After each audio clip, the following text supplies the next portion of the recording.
اللہ نے دو مصلحتوں سے حضور کی بعثت مکے میں جزیرۃ العرب میں کی. ایک تو وہ ساری معلوم دنیا کا سینٹر تھا، دوسرا یہ کہ وہاں جو قوم تھی اس میں دعوت کا مزاج تھا. ان دو وجہ سے حضور نے آج بھی وہ قوم جب تک کھڑی نہیں ہوگی دنیا میں اسلام کا سر نگوں ہے. اسلام کا سر بلند کب ہوگا؟ جب وہ قوم کھڑی ہوگی دائی بن کر کے، اس وقت اسلام ہوگا. وہاں تک کیا کرنا ہے وہ تو پتہ نہیں کب کھڑی ہوگی. دشمنان اسلام ایسے ان کے پیچھے پڑے ہوئے ہیں کہ کسی قیمت پر ان کو بیدار ہونے نہیں دینا. تو جب تک وہ بیدار ہوں گے، کب بیدار ہوں گے اللہ بہتر جانتا. کب بیدار ہوں گے ہمیں کیا پتا. یہ کائنات میری اور آپ کی تھوڑی ہے، تو اللہ کی ہے. اللہ ہی اپنی مصلحتوں کو جانتے ہیں. وہاں تک کیا کرنا ہے؟ وہاں تک بغیر پیٹرول کی گاڑی کو دھکا دینا ہے. حضرت مولانا محمد عمر صاحب رحمت اللہ علیہ یہی کہتے تھے کہ پیٹرول گاڑی میں ختم ہو گیا ہے تو 2-3 آدمی مل کے دھکا دو، چلے گی، گاڑی رکے گی نہیں. ٹھیک ہے، پیٹرول سے جیسی دوڑتی ہے بھاگتی ہے ایسی تو دوڑے گی بھاگے گی نہیں، مگر بہرحال چلے گی، رکے گی نہیں. لہذا جب تک پیٹرول گاڑی میں نہ پڑے وہاں تک میرے بھائیوں اس گاڑی کو دھکا دینے کے لیے اور ساری دنیا میں دین اسلام کو پہنچانے کے لیے، تبلیغ کے لیے قرآن کریم میں ہے یا ایھا الرسول بلغ ما انزل الیک وَإِن لَّمْ تَفْعَلْ فَمَا بَلَّغْتَ رِسَالَتَهُ. حضور سے فرمایا کہ اے پیغمبر، جو دین ہم نے آپ کی طرف اتارا ہے اسے لوگوں تک پہنچائیے. یا ایھا الرسول بلغ ما انزل الیک. اگر آپ نے اس دین کو لوگوں تک نہیں پہنچایا تو آپ نے اللہ کی رسالت کا حق ادا نہیں کیا. حضور تو چلے گئے اور اپنا کام کر کے گئے.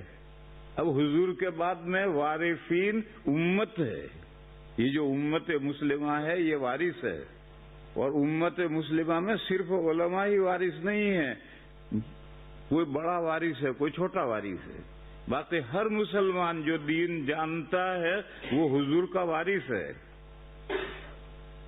ایک حدیث شریف میں فرمایا گیا کہ ان الانبیاء لم یورثوا دینارا ولا درہما انما ورثوا العلم فمن اخذہ اخذ بحظ وافر.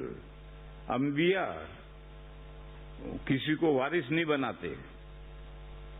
دیکھو انبیاء وارث تو بنتے ہیں. نبی پاک صلی اللہ تعالی علیہ وسلم کے ابا عبداللہ، ان کے پاس ایک باندی تھی ام ایمن. ان کا انتقال ہو گیا تو وہ حضور کو میراث میں ملی تھی. تو انبیاء وارث تو بنتے ہیں لیکن مورث نہیں بنتے، یعنی ان کا کوئی وارث نہیں بنتا. تو فرمایا کہ یہ مسئلہ صرف حضور کے ساتھ نہیں ہے. نحن معاشر الانبیاء، ہم انبیاء کی جماعت کسی کو وارث نہیں بناتے. ہم جو کچھ چھوڑ کر جاتے ہیں وہ امت پر صدقہ ہوتا ہے. ہمارے ورثہ کون ہیں؟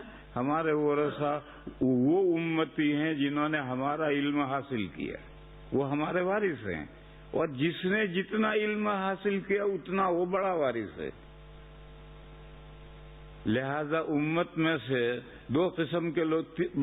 تین قسم کے لوگ ہیں.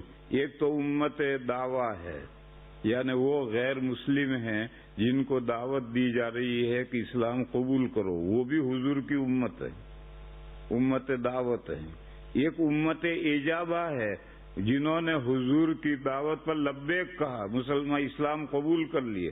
ان کی پھر 2 قسمیں اب ہو گئی ہیں، پہلے نہیں تھی، اب ان کی 2 قسمیں ہوئی ہیں. ایک وہ ہے کہ اس نے لبیک تو کہا، ایمان تو لے آیا، لیکن حضور کا لایا ہوا علم میں سے کوئی بھی حصہ کچھ بھی نہیں لایا اس کے پاس ہے. ایسے دین سے بے خبر، دین سے جاہل دنیا میں گھومو بے شمار لوگ ہیں کہ جن کو کچھ پتہ نہیں ہے. وہ اپنے آپ کو کہتے ہیں مسلمان ہیں، مگر حضور جو علم و ہدایت لے کر آئے تھے اس میں سے کوئی حصہ ان کو نہیں ملا. اور اللہ کے فضل سے بہت سے مسلمان وہ ہیں کہ جو صرف ایمان نہیں لائے بلکہ نبی پاک صلی اللہ علیہ وسلم جو علم و ہدایت لے کر آئے اس میں سے تھوڑا یا زیادہ حصہ انہوں نے حاصل کیا. یہ جو تھوڑا یا زیادہ حصہ حاصل کیا ان کی ذمہ داری ہے کہ یہ علم کا اور دین کا اور ایمان کا حصہ جو ان کو حاصل ہے وہ ان مسلمانوں تک پہنچائیں جو مسلمان بیچارے کچھ نہیں جانتے. یہی اس آیت میں ہے کہ یا ایھا الرسول بلغ ما انزل الیک، آپ کی طرف جو دین ہم نے بھیجا ہے اسے پہنچائیے. کس کو پہنچانا ہے؟ امت دعویٰ کو بھی پہنچانا ہے، غیر مسلموں کو بھی پہنچانا ہے، اور یہ مسلمانوں میں جو علم سے بالکل کورے ہو گئے ان تک بھی پہنچانا ہے. وَإِن لَّمْ تَفْعَلْ فَمَا بَلَّغْتَ رِسَالَتَهُ، اگر آپ نے یہ کام نہیں کیا تو پھر آپ نے اللہ کی رسالت کا حق ادا نہیں کیا. یہ جو حضور کو حکم دیا گیا تھا اب یہ حکم وارثین انبیاء کے سر آ جائے گا، اور اب پوری امت کو مل کر کے یہ دونوں کام کرنے ہوں گے.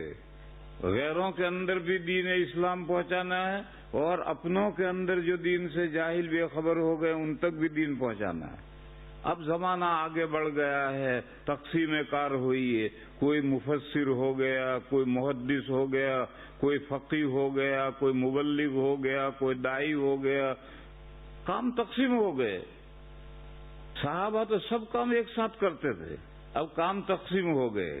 تو جب کام تقسیم ہو گئے تو ہماری جو جماعت ہے تبلیغی جماعت اس کی یہ ذمہ داری ہے کہ وہ ان مسلمانوں تک دین کو پہنچائے جو مسجد سے دور ہیں، ایمان لائے ہوئے ہیں، اپنے آپ کو مسلمان کہتے ہیں لیکن مسجد میں آنے کی توفیق نہیں ہوتی، وہ دین جانتے ہی نہیں. تو ان تک دین پہنچانا، اس کام کے لیے حضرت مولانا الیاس صاحب رحمۃ اللہ علیہ نے یہ تبلیغی جماعت قائم کی تھی. اور غیروں تک دین پہنچانے کے لیے الگ محنتیں ہوں گی، اس کا کام کرنے والے الگ ہیں اور وہ پہنچائیں گے. غیروں تک بات پہنچانے کے لیے تو پہلے ان کی لینگویج جاننی سیکھنی پڑے گی، طریقہ کار سیکھنا پڑے گا. قوموں کے اعتبار سے طریقہ کار مختلف ہوتا ہے.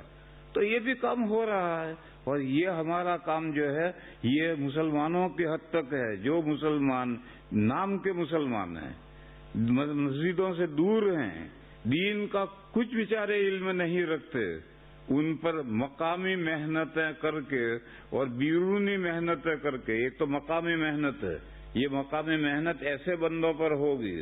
ایک کو متعین کر دیا تم فلاں رکشا والے کے پیچھے پڑھو، اس سے کہا تم فلاں کے پیچھے پڑھو، اور وہ اس سے ملے گا، دعوت کرے گا، کھلائے گا، اپنے گھر بلائے گا، ذہن بنائے گا اور پھر مسجد میں لائے گا. تو تدبیر سے مقامی محنت کرنی ہوتی ہے. اب مقامی محنت میں تو کمی ہو گئی، مقامی محنت تو رہی نہیں. بس مسجد میں بیٹھ کر ہی مشورہ کر لیا، اس کا نام مقامی محنت ہے، اس کا نام مقامی محنت نہیں ہے. گاؤں میں، قصبے میں جو لوگ دین سے اتنے غافل ہیں کہ دور ہیں بیچارے، ان کو کچھ پتہ نہیں، تو مقامی مشورے میں طے ہوگا کہ آپ ایک رکشا والے کے پیچھے پڑے ہیں، آپ ایک بزنس مین کے پیچھے پڑے ہیں، آپ ایک، اور پھر اس کے ساتھ کانٹیکٹ کریں گے، کو کسی بہانے سے اپنے گھر لا کر چائے پلائیں گے، پھر دوسرے وقت میں دعوت کر کے بلائیں گے، پھر آہستہ سے ذہن بنا کر کے پھر مسجد میں لائیں گے، پھر جماعت میں نکالیں گے تاکہ وہ دین سیکھے. یہ مقامی محنت کا تھا. اور بیرونی محنت تو الحمدللہ چل رہی ہے، اور خاص طور پر یورپ میں تو بیرونی محنت کی بے حد ضرورت ہے. مقامی محنت کی بھی ضرورت ہے، بیرونی محنت کی بھی ضرورت ہے. لہذا ماہ مبارک شروع ہونے والا ہے. اس مبارک مہینے میں دین کی اس محنت کے لیے کون تیار ہوتا ہے؟ نام لکھواؤ بھائی، لکھو نام ان حضرات کے جو اس مقامی محنت، مقامی محنت بھی شروع کرو اور بیرونی محنت بھی شروع کرو.